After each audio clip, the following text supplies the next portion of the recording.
Find it difficult का मतलब है परेशानी होना या दिक्कत होना।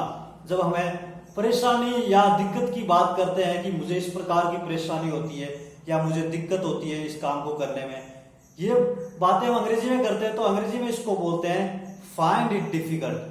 किसी भी काम को करने में अगर आपको परेशानी हो रही है तो हम वहां पर बोलेंगे फाइंड इट डिफिकल्ट। जैसे मैं बोलूंगा कि मुझे परेशानी होती है ना, I find it difficult, I find it difficult.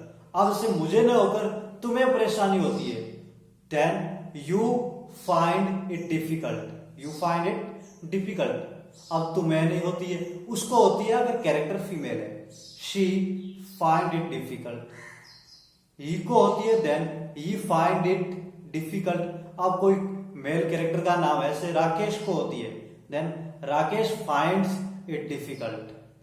Kamal को होती है, कमल फाइंड्स इट डिफिकल्ट, है ना। अब यहां पे क्या होता है कि अगर आपका सिंगुलर सब्जेक्ट है तो वहां पे फाइंड्स, देन प्लुरल है फाइंड।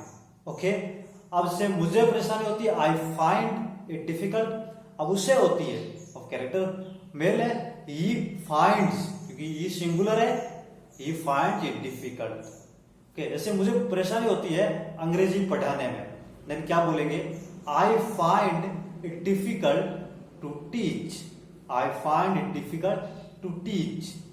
अब यहां पे क्या करना है, आपको क्या लेना है, sentence I find it difficult, उसके बाद जो आपका काम है उसको टू से कनेक्ट कर लेना है। I find it difficult to teach, यानी कि मुझे पढ़ाने में दिक्कत होती है, then I find it difficult to teach.